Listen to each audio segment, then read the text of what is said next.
बोलना और प्रभावशाली बोलना एक कला है।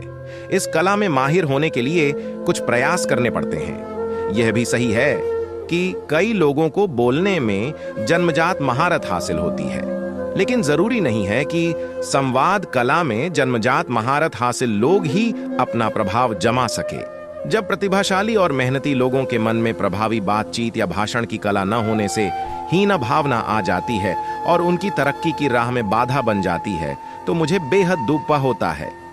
अफसोस इस बात का है कि लाखों लोग इस कमी की वजह से मन में निराशा और कुंठा पाले बैठे हैं और अपने भविष्य के साथ अन्याय कर रहे हैं।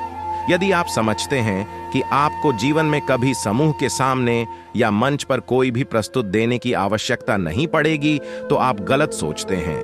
कि भाषण या बातचीत की कला सीखी नहीं जा सकती, तो आप भारी भूल कर रहे हैं। रिसर्च द्वारा यह प्रमाणित हो गया है कि कोई भी व्यक्ति प्रभावशाली संबोधन और बातचीत की कला सीखकर आत्मविश्वास से भरा वक्ता बन सकता है। इसको लिखने का प्रमुख उद्देश्य यही है कि सामान्य और सहज तकनीकों से हर व्यक्ति में ऐसा गुण पैदा कर सकूं कि वह कहीं भी और कैसी भी परिस्थिति में आत्मविश्वास से अपनी बात रखे और सफलता पाए। वक्तव्य कला, मंच या माइक के डर से मेरे पाठक कभी हताश न हो। आपका भय, झिझक और तनाव जरूर हटा देंगे। मन में आए विचारों को दूसरे तक पहुंचाने का माध्यम शब्द ही है। ऐसा नहीं है कि मन में जो जो बातें आती हैं हम उन सबको बोलते जाते हैं। उसके लिए बुद्धि तय करती है कि क्या बोलना है और क्या नहीं। किसी पागल व्यक्ति और हमारे बीच बस इतना ही अंतर होता है कि हम सोचकर बोलते हैं, जबकि वह मन में आ रही हर बात बोलता है, क्योंकि उसकी बुद्धि निष्क्रिय हो गई है। जब हम बोलते हैं तो हमारे शब्द हमारे मन की अवस्था व विषय पर हमारी पकड़ को बता देते हैं। यही वाणी व्यक्ति को छोटा या बड़ा बनाती है।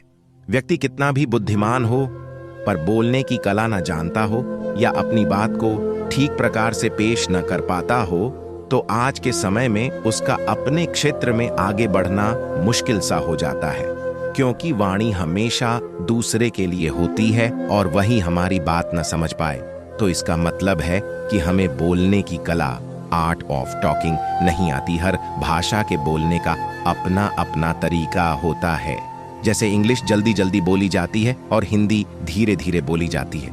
यदि हम इंग्लिश को धीरे और हिंदी को जल्दी बोलने लगे, तो भाषा अपने मूल सिद्धांत से थोड़ा हट जाती है, जिससे उसका प्रभाव सामने वाले व्यक्ति पर कम पड़ता है। कई लोग मन में जल्दी जल्दी सोच लेने के कारण जल्दी जल्दी बोलने लगते हैं, जिससे कई बार उनके शब्द के ऊपर शब्द चढ़ जाते हैं और सुनने वाले को बात समझ में नहीं आती, लेकिन बोलने वाले को लगता है कि उसने अपनी बात समझा दी है। कई बार व्यक्ति के शब्द की ध्वनि इतनी कम होती है कि सामने वाला सुन ही नहीं पाता। जिस तरह से लिखने में कोमा, पूर्ण विराम आदि का ध्यान रखा जाता है, उसी प्रकार बोलने में भी यदि इन बातों का ध्यान रखा जाए तो बोलने की कला में निखार आता है। हर शब्द अपने आप में महत्वपूर्ण होता है, इसलिए बोलते समय हर शब्द का उच्चारण ठीक प्रकार से होना चाहिए। बोलते समय हमारे वाक्य पूरे होने चाहिए, क्योंकि अक्सर हम आधे अधूरे वाक्य बोलते हैं और सोचते हैं कि सामने वाला समझ जाएगा। जिस व्यक्ति से हम बात कर रहे हैं उसके मानसिक स्तर को भी ध्यान में रखना चाहिए। इसके बिना हम अच्छे वक्ता नहीं हो सकते।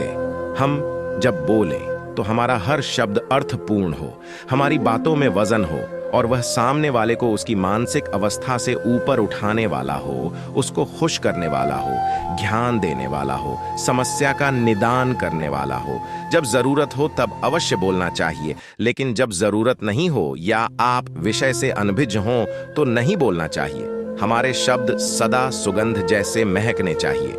ध्यान रखें कि समूह में बोलने और दो लोगों के आपस में बोलने की शैली में थोड़ा अंतर होता है। वाणी में निखार के लिए बोलने का अभ्यास बड़ा जरूरी है। बोलकर ही हमारे पास अच्छे शब्द इकट्ठे होते हैं। इसलिए यह सोचना सही नहीं है कि नहीं बोलना आता तो चुप रहो।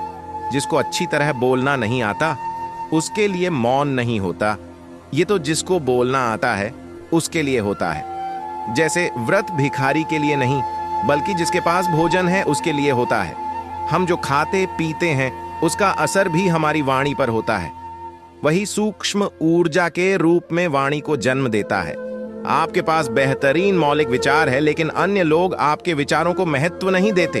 जब आप समूह में अपनी बात कहते हैं, अक्सर दूसरे उस पर ध्यान नहीं देते, परंतु जब एक दूसरा व्यक्ति वही बात कहता है तो उसका जबरदस्त असर होता है। आप समाज में और संस्थान में मंच पर जाना चाहते हैं, परंतु भय आपको रोक देता है। आप एक लीडर के रूप में उभरने के लिए खड्डी मेहनत करते हैं, परंतु अन्य लोग आपके नेतृत्व को स्वीकार नहीं करते। आप सच्चे दिल से दूसरों के हित की बात कहते हैं, परंतु आपकी बातों का अक्सर गलत मतलब निकाला जाता है। आप आत्मविश्वास की कमी से बेहतरीन अवसर हाथ से निकल जाता है और आपको उतनी तरक्की व प्रसिद्धि नहीं मिलती जिसके आप हकदार हैं। सफल वक्ता, सफल व्यक्ति आपको 100% प्रैक्टिकल तरीके बताएगी जिससे आप अपनी बातों से दूसरों का दिल जीत सकेंगे, मंच और माइक का बिना किसी भय के सामना कर सकेंगे। आपकी बातों को दूसरे महत्व देंगे एवं आप आत्मविश्वास से समूह और भीड़ में अपनी बात रख सकेंगे। बोलने की कला, आर्ट ऑफ टॉकिंग के नियम हैं।